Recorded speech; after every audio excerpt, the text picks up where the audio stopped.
Welcome to Freya's Fairy Tales, where we believe fairy tales are both stories we enjoyed as children and something that we can achieve ourselves. Each week, we will talk to authors about their favorite fairy tales when they were kids and their adventure to holding their very own fairy tale in their hands. At the end of each episode, we will finish off with the fairy tale or short story read as close to the original author's version as possible. I am your host, Freya Victoria. I'm an audiobook narrator that loves reading fairy tales, novels, and bringing stories to life through narration. I'm also fascinated by talking to authors and learning about their why and how for creating their stories. We've included all of the links for today's author and our show in the show notes. Today is part 1 of 2, where we are talking to Roxy Eloise about her debut novel, The Guidal, Discovering Puricordis. Over the next 2 weeks, you will learn how her teacher influenced her writing career, the unique way she came up with her story, and her journey to getting traditionally published. In a future where the mention of magic is banned, one paranoid man rules the entire country. Adopting children to become his private bodyguards, they are raised together in a strict institute where 16-year-old Aurora struggles to follow the rules. Finding herself disciplined often, she doesn't particularly like her endless life of servitude. Soon, she will have to take part in the Institute's annual Unity ceremony where she could end up engaged to a complete stranger. Aurora's fears of being different are realized when she discovers something about herself, something which will make most fear her and her adoptive father will want her killed for. Friends, bullies, and a touch of something magical, Aurora's first year in the grown-ups quarter is far from ordinary. Roxy, you the theme of the show is Freya's fairy tale, so Freya being me.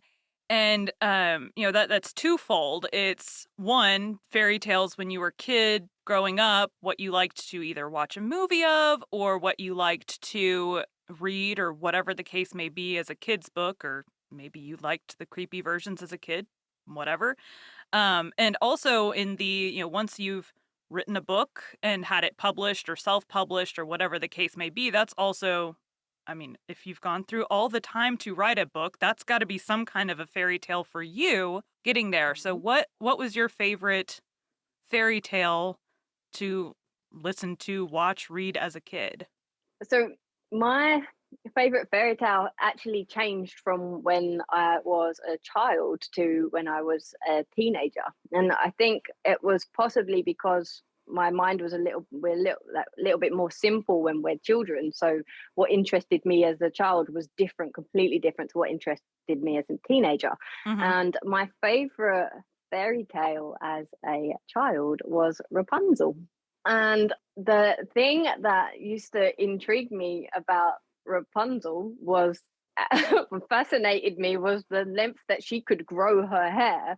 But more than that, it was like with the darkness. I think something intrigues us about dark storylines, Mm-hmm. and it did as a child. And what used to fascinate me was she was like a I don't think she was a princess, but let's just pretend she was. She was kept up in a tower so high up off the ground. There was no stairs and no room that she could get out of. There was no door that she could get out of. Mm-hmm. And her captor, who kept her up in that tower, used to ask her to drop her hair down so she could climb up her hair and get in and Mm-hmm. help her. So there was this unhealthy relationship where her captor was also looking after her. Mm-hmm. And that's a storyline that used to fascinate me as a child.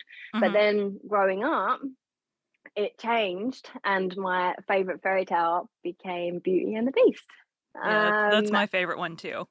I think hopefully you have to tell me what reason it's your favorite. But for me, it was it basically had a message that love is blind, and true love is blind. And for some reason, that scene where they would start dancing used to make me cry. Mm-hmm. And there's a series called Once Upon a Time on Netflix. That's how I watch Mm-hmm. it. And they have like an adaptation where Rumpelstiltskin is actually the Mhm. beast, and even in that adaptation where Rumpelstiltskin and Belle did their dance, it made me cry. So I don't know what it is about that scene that upsets me or stirs up emotion, but it just does. Yeah, that show, I watched it.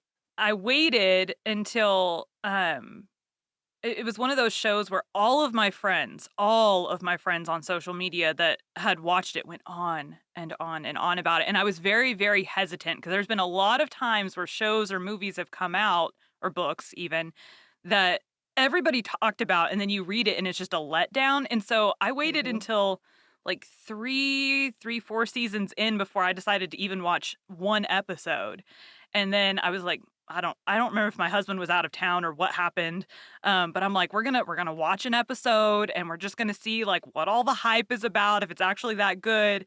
And I ended up binge watching. Like I Yeah. just kept watching and watching and watching. Yeah, that one they did a really good job of taking both the classic and the original versions and kind of twisting them to make it um like to like combine them together, but then taking characters from Uh-huh. like other stories that didn't even like, for example, the Rumpelstiltskin, like Yes. the Beast's name Uh-huh. wasn't Rumpelstiltskin in Beauty and the Yeah, I Beast, loved that but I they loved like the way they mashed did it. that. Yes, when a new character was introduced, I was really waiting to find out which fairy tale character is Yeah. this going to be. It's my favorite part. Yeah, But yeah. yeah, one thing that like I really liked about Once Upon a Time is how they made the fairy tales so realistic that Mhm. they could potentially have existed in the real world now. And I really like how some stories do that, where you would kind of wonder, you could like, if you let your imagination run wild, you could wonder, does it actually exist? And Right. uh, Well, and that's something that actually, how they intertwine all of these stories where yeah, like, that's the best at part. most majority of these fairy tales, and some of them are I actually for a Twitter post I looked up like what is the first known fairy tale, and they said the first known fairy tale, I don't remember what the name of the fairy tale, something about a tallow candle. No, no, no, no.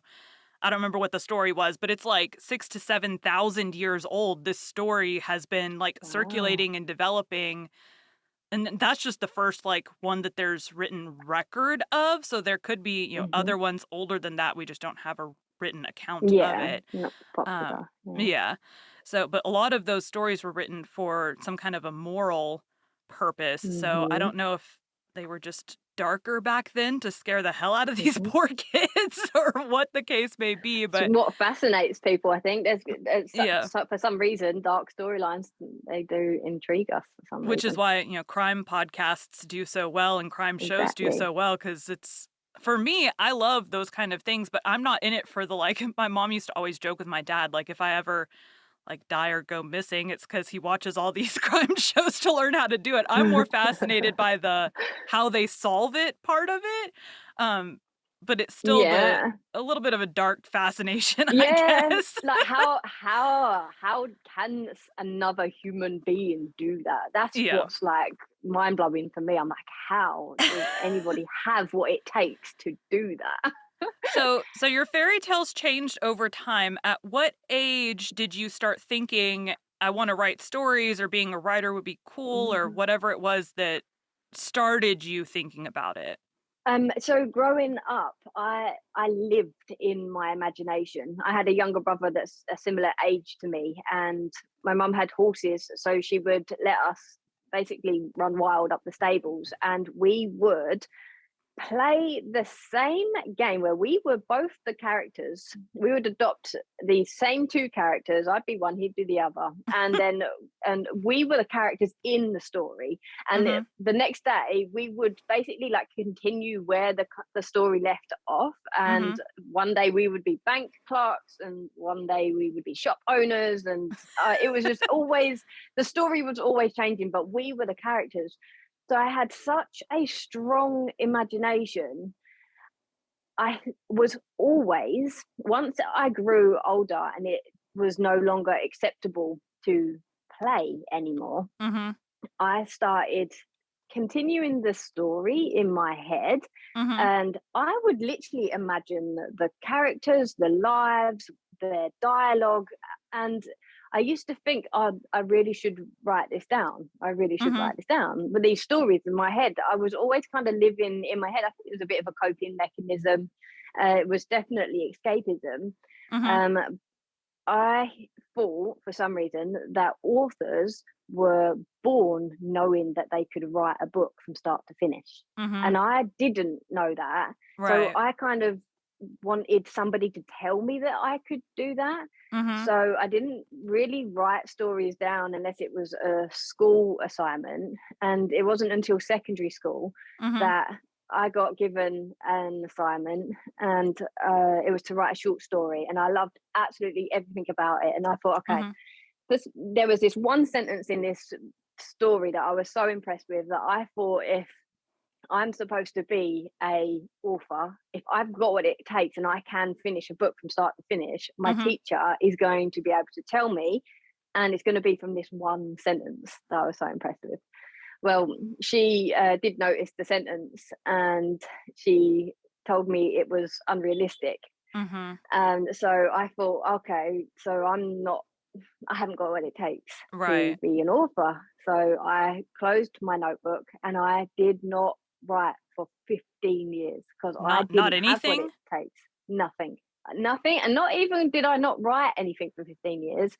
I couldn't even read fiction books because it used to upset me that this is what I really want to do. This is Mhm. what I want to create, but I don't have what it takes. But I was fascinated with authors, so fascinated that when I would be in a bookstore, I would stare at all the books, but I was just staring at each author's individual name. I was just staring at their name thinking, wow, you had what it took. Wow, you Mhm. had what it took. So literally my whole adult life, I stopped reading fiction and I didn't write down a single thing. And I used to read a lot of non-fiction, but fiction just made me feel a little bit upset that I didn't have what it took to do it. And luckily, it was a non-fiction book that my best friend gave me called "You Are a Badass" by Jen Sincero. I'm Mhm. not sure if you pronounce her name like that. She said in this book, basically, if there is something that you want to Mhm. do it, just do it. And because she was writing a book, Jen was writing the book, she kept using writing a book as an example of Mhm. just do it. And she was saying, like, break it down chapter by chapter and stuff like that. She was just using her because that's what she was going through, and Mhm. this is how she does it. She was just Right. breaking it down, and it just happened to make me think, do you know what, I'm gonna do it. I'm just gonna do it. Mhm. I'm gonna write a book. And yeah, she gave me that one book gave me the belief. And then other motivational speakers and stuff like that. I used to have to listen to a lot of them, Mhm. and it I did what she said, and I broke it down chapter by chapter, and didn't stop. And I finished the book, So now which is right there. for us in the US, we have like three different phases of well, I guess four different phases of school. There's like elementary school, pre-K if you go to like before elementary school, and then there's middle school, and then there's high school. So secondary school would have been like what age range for you? That is high school. I think I was maybe 12 or 13 when that Okay. English teacher gave me the assignment back and said my line was unrealistic. Okay. And so you started, again, I lightly stalked. So you started writing this book in 2013, 2014. 2018. Okay, 2018. So what so you read You're a Badass, you think I can do this. Is this the first book that now by the time this podcast airs, your book will actually be released. It's your book releases on the Ah, 2nd, right? yeah, 2nd of S April in Okay, 7 so this will days. be airing on the 4th. So you'll be a officially Ah, published live an author for 2 whole days. author. Uh, Woo. so was this the first book you tried to write after reading that nonfiction, or was there another Actually, one? no, I actually started writing non-fiction because I didn't have the story. I didn't know what to write. And Okay. as I was writing this non-fiction, in the back of my mind, I was just saying, like, it was telling me, you don't want to write this, you don't want to write non-fiction, you want to write fiction. But I kept going. I kept going with it until one night I had this really powerful dream. It's the best dream I've ever had. Mhm. And I woke up in the morning and I was like, wow, that is my story. I have to Mhm. write this down.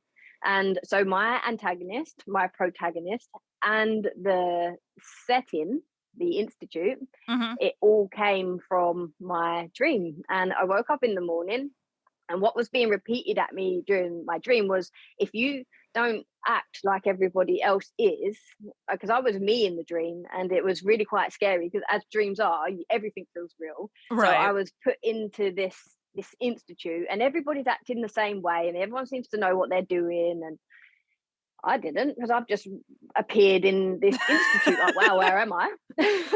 As me. And one guy notices that I'm not doing the same as everybody else. And he says to me, if you don't start acting like everybody else, this guy, this antagonist guy, he's going to know that you're the Guidal.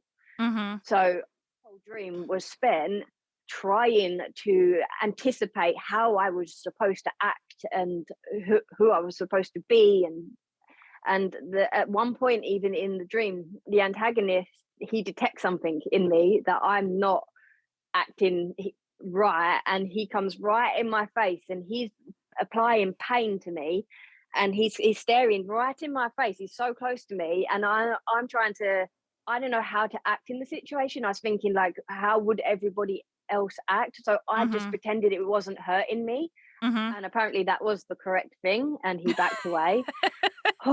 And he left me alone. But the Mhm. fear was real, and I woke up in the morning and I was like, whoa, the Guidal, the Guidal, the Guidal.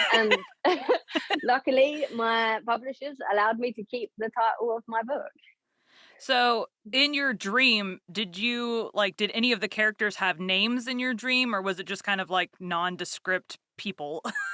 Yeah, nondescript people. There were Okay. no names whatsoever. So there are a lot of aspects of my book that actually came from just what's interesting to me, Mhm. what I find interesting and what fascinates me. So, when you're writing this book, so you started it in 2018. When did you finish writing the book? Or the original 2000 and version? yeah, the first draft, from start to finish, it took me about 9 months, and then the other 3 months were revising and editing, because Mhm. I thought at 9 months, once I was like from first chapter to last chapter, I was like, woo, I finished. Yeah. But turns out that is just a first draft. Don't be giving that to anyone. You And mean you the can't other publish that? nah. And it's crazy as a new writer how you don't realize that. You Mhm. think that this is amazing and Mhm. I finished a book, but wow, when you start editing from start to finish, like again and again, you really flesh out the book, and that is when it becomes, you can read it back and you think, hang on a minute, this is actually becoming like an actual book. I can Yeah. sense it in here. But Yeah. first drafts are rubbish, so do not be sharing that with anyone. Now, you are a little bit unique because you actually won your publishing contract, right? Yes. So how did that Um, happen?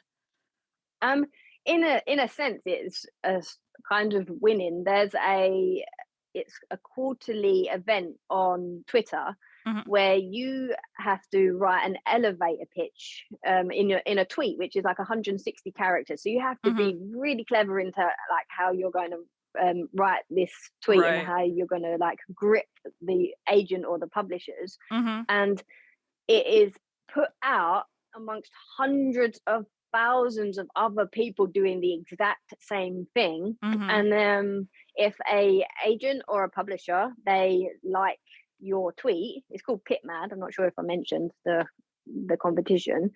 If a agent or a publisher like your tweet, it means that they like your pitch, and Mhm. they're basically welcoming you to submit to them. Mm-hmm. So it's like a full manuscript request, basically. That's what I got off my publishers, because I'm pretty sure they commented and asked me for the full manuscript. Okay. So I sent them the full manuscript, and after a few rounds of like questions and just like proving myself and stuff and Mm-hmm. the series, they offered me a traditional book contract. So And are you contracted for, because I know we've talked about your series and this is, planned to be 3 books, right? yeah, correct, So yeah. are you contracted for all 3 books or just the first one and see how it goes? Nope, I got a contract for all 3 books. In the Okay. process where they was asking me loads of questions, they were asking me about the other 2 books at the same time. Okay. So when they offered me a contract, it was for all 3 of the books. Now, So they're all coming. your writing process before you started book 1, did you know this is going to be 3 books? Did you pre-plan out the timeline of the 3 books? Like, do you do you now have a plan for the other 2 books?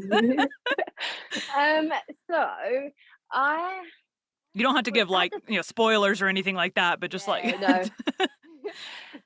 So I knew I wanted it to be a series, Mhm. because when I read a standalone book, and I get attached to characters, I get a little bit disappointed when it ends and my Mhm. characters that I got so attached to are no longer around. And I Mhm. love series for the opposite reason. I love that they're coming back and you can wait for them to come back. Mhm. So I knew 100% I wanted it to be a series. Mhm. And my idol was J.K. Rowling. And Okay. I was like, wow, how the hell did she know that she could write 7 books? Because Right. when I was just about to start one, I didn't even know if I could finish one. Mhm. So that I used to spend a lot of time thinking, how did she know that she could do that? How did she plan her books? So because I didn't have the confidence to go for 7, Mhm. I thought, okay, I'm gonna do what I think I can achieve, and I'm gonna do my 3 books. Mhm. So once I decided it was 3 books, I then outlined them. And actually, the ending of book 1, what how this one ends, it was not supposed to end like that. When I had outlined the book, that wasn't the ending, and it ended a completely different way. But what I found when I started to write and I started to know my characters better, what I found is actually characters lead you. They Mhm. actually lead the story, and I don't think non-writers would ever grasp that and understand what I mean by the characters lead you. You're the writer. What do you Yeah. mean? But they really do. I think it's because you know your characters to a certain extent, but when you Mhm. write them into a scene, you hone in on their personality and their reactions, and sometimes they don't react initially how you thought that they would react. So Mhm. they actually end up turning the story around and leading it somewhere else. So yeah, I set out to write 3 books. The first book didn't end how it's supposed to. The second book, it is written and it's being edited now. You By me, editing? not by Okay. editors. Yeah, by me. Meaning the first draft is written and Okay. it's going through its first rounds of edits. Okay. And the third book I've started because I couldn't help myself. I was in the flow after ending it. After ending book 2, I was so keen. Like I Mhm. needed to carry in the story. I Right. had I to. need to get this out So while it's on my mind. yes, yes, that's exactly what happened. So that's like a quarter done, and I Okay. ended up jumping way into the future, and I've written the very last chapter as well. That Okay. is So done.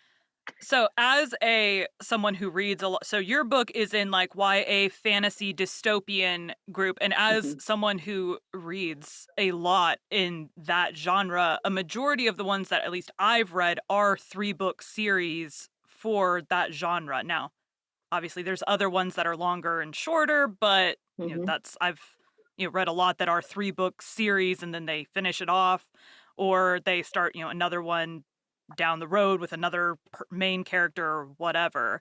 Um Now on yours on the I don't remember the name of the podcast now, but you had mentioned that your main character now didn't start as your main character. So who was the main character? Is your original main character even in the book still, and what made you change? Yes. So I started writing the book when I thought, right, I'm going to do this. I'm going to write a book. And I got my laptop out and I put up chapter one. And I thought, Mhm. okay, right, I'm gonna write a book. I started writing in third person, but I started writing from Teo's perspective. Okay. And I wrote the whole chapter pretty much from Teo's perspective, Okay. but realized that the book was not it was not right. There was something about it that was not right. And I knew that it was not going to be able to have the same effect that there was like a feeling or an effect I was going for, and I knew I wasn't getting it from third person. Mhm. And I just realized it was wrong, completely wrong. And I changed. I scrapped that first chapter and I Mhm. started it from the beginning, chapter one, fresh page. And then I started writing it in first person from Aurora's point of view, which So as soon so as I you started writing only it, oh, so you had only gotten a chapter in at that point? yes, Okay, yes, well that one chapter. that's good. It wasn't like the whole book and then Whole change your book, mind. and then I realized like, oh, this isn't right.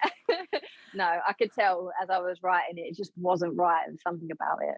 So how many like friends and family and stuff did you have people read your book before you tried getting on, the Twitter war thing? Had anyone read your book Ah, ahead of that um or so just the you? only the I think I had two readers. So my mum was reading my first drafts, chapter by chapter. As I was finishing a chapter, I was Mhm. handing it to my mum and she was reading it. And she was giving me confidence and saying, like, I really think you have something here. Like, you Mhm. really need to carry on and you need to finish it. And she was like, she started talking to me as if my book was not my book, and Mhm. discussing like plot lines and characters and stuff like you do when you're discussing your favorite with your Yeah. friends. She was doing it Yeah. with me. So I realized that, okay, this is exactly what I wanted, and it is interesting enough, and it's Mhm. going exactly as I want it to go. Mhm. Um, then after she was my only reader, then after the first few rounds of edits, and I was thinking, okay, this is done now. Like, I'm pretty sure this is ready to submit. Mhm. I gave it to my mum's best friend, and she greeted me at the park with "serve, honor, protect, and defend." She came at me, With that and like she Hunger was Games just like, type three-finger yeah, salute. I know, which was like a dream come true for me. That moment Right. was literally like the Hunger Games salute, and it was. Roxy's favorite fairy tale when she was a girl was Rapunzel. Rapunzel is a German fairy tale recorded by the brothers Grimm and first published in 1812 as part of Children's and Household Tales. The Brothers Grimm story is an adaptation of the fairy tale Rapunzel by Friedrich Schultz, 1790, that was a translation of Personette, 1698, by Charlotte Rose de Caumont de la Force, which was itself influenced by an earlier Italian tale, Petrosinella, 1634, by Giambattista Basile. Today we'll be reading Petrosinella, but you can also hear the Grimm brothers' more popularized version on our Patreon. Petrosinella. So great is my desire to keep the princess amused that the whole of the past night, when all were sound asleep and nobody stirred hand or foot, I have done nothing but turn over the old papers of my brain and ransack all the closets of my memory, choosing from among the stories which that good soul Mistress Chiarella Usiolo, my uncle's grandmother, whom heaven take to glory, used to tell, such as seemed most fitting to relate to you, and unless I have put on my spectacles upside down, I fancy they will give you pleasure, or should they not serve as armed squadrons to drive away tedium from your mind, they will at least be as trumpets to incite my companions here to go forth to the field, with greater power than my poor strength possesses, to supply by the abundance of their wit the deficiencies of my discourse. There was once upon a time a woman named Pascadosia, who was in the family way, and as she was standing one day at a window, which looked into the garden of an ogress, she saw a beautiful bed of parsley, for which she took such a longing that she was on the point of fainting away. And being unable to resist her desire, she watched until the ogress went out, and then plucked a handful of it. But when the ogress came home and was going to cook her pottage, she found that someone had been at the parsley and said, "Ill luck to me, but I'll catch this long-fingered rogue, and make him repent it, and teach him to his cost that everyone should eat of his own platter and not meddle with other folks' cups." The poor woman went again and again down into the garden, until one morning the ogress met her and in a furious rage exclaimed, "Have I caught you at last, you thief? You rogue? Prithee, do you pay the rent of the garden that you come in this impudent way and steal my plants? By my faith, but I'll make you do penance without sending you to Rome." Poor Pascadosia, in a terrible fright, began to make excuses, saying that neither from gluttony nor the craving of hunger had she been tempted by the devil to commit this fault, but from her being pregnant, and the fear she had lest the child should be born with a crop of parsley on its face. And she added that the ogress ought rather to thank her for not having given her sore eyes. "Words are but wind," answered the ogress. "I am not to be caught with such prattle. You have closed the balance sheet of life unless you promise to give me the child you bring forth, girl or boy, whichever it may be." Poor Pascadosia, in order to escape the peril in which she found herself, swore with one hand upon another to keep the promise. So the ogress let her go free. But when her time was come, Pascadosia gave birth to a little girl, so beautiful that she was a joy to look upon, who, from having a fine sprig of parsley on her bosom, was named Petrosinella. And the little girl grew from day to day until when she was 7 years old, her mother sent her to school. And every time she went along the street and met the ogress, the old woman said to her, "Tell your mother to remember her promise." And she went on repeating this message so often that the poor mother, having no longer patience to listen to the music, said one day to Petrosinella, "If you meet the old woman as usual, and she reminds you of the hateful promise, answer her, 'Take it.'" When Petrosinella, who dreamt of no ill, met the ogress again and heard her repeat the same words, she answered innocently as her mother had told her, whereupon the ogress, seizing her by her hair, carried her off to a wood, which the horses of the sun never entered, not having paid the toll to the pastures of those shades. Then she put the poor girl into a tower, which she caused to arise by her art, and which had neither gate nor ladder, but only a little window, through which she ascended and descended by means of Petrosinella's hair, which was very long, as the sailor is used to run up and down the mast of a ship. Now it happened one day, when the ogress had left the tower, that Petrosinella put her head out of the little window, and let loose her tresses in the sun. And the son of a prince passing by saw those 2 golden banners, which invited all souls to enlist under the standard of love. And beholding with amazement in the midst of those gleaming waves a siren's face, that enchanted all hearts, he fell desperately in love with such wonderful beauty. And sending her a memorial of sighs, she decreed to receive him into favor. Matters went on so well with the prince that there was soon a nodding of heads and a kissing of hands, a winking of eyes and bowing, thanks and offerings, hopes and promises, soft words and compliments. And when this had continued for several days, Petrosinella and the prince became so intimate that they made an appointment to meet, and agreed that it should be at night when the moon plays at hide-and-seek with the stars, and that Petrosinella should give the ogress some poppy juice, and draw up the prince with her tresses. So when the appointed hour came, the prince went to the tower where Petrosinella, letting fall her hair at a given signal, he seized it with both hands and cried, "Draw up." And when he was drawn up, he crept through the little window into the chamber. The next morning, before the sun taught his steeds to leap through the hoop of the zodiac, the prince descended by the same golden ladder to go his way home. And having repeated these visits many times, a gossip of the ogress, who was forever prying into things that did not concern her, and poking her nose into every corner, got to find out the secret, and told the ogress to be upon the lookout, for that Petrosinella made love with a certain youth, and she suspected that matters would go further, adding that she saw what was going on and feared they would be off and away before May. The ogress thanked her gossip for the information, and said she would take good care to stop up the road, and as to Petrosinella, it was moreover impossible for her to escape, as she had a spell laid upon her, so that, unless she had in her hands 3 gall nuts which were in a rafter in the kitchen, it would be labor lost to attempt to get away. Whilst they were talking thus together, Petrosinella, who stood with her ears wide open, and had some suspicion of the gossip, overheard all that passed. And when night had spread out her black garments to keep them from the moth, and the prince had come as usual, she made him climb onto the rafters and find the gall nuts, knowing well what effect they would have, as she had been enchanted by the ogress. Then, having made a rope ladder, they both descended to the ground, took to their heels, and scampered off towards the city.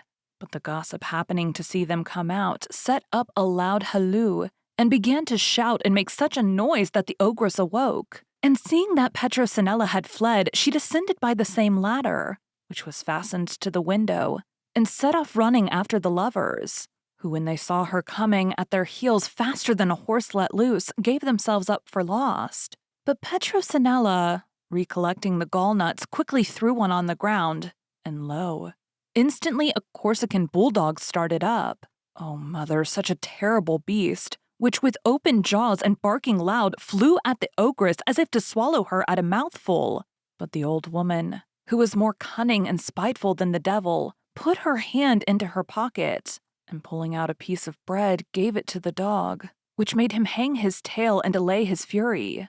Then she turned to run after the fugitives again, but Petrosinella, seeing her approach, threw the second gallnut on the ground, and lo, a fierce lion arose, who, lashing the earth with his tail and shaking his mane and opening wide his jaws a yard apart, was just preparing to make a slaughter of the ogress, when turning quickly back, she stripped the skin off an ass that was grazing in the middle of a meadow, and ran at the lion, who, fancying it a real jackass, was so frightened that he bounded away as fast as he could.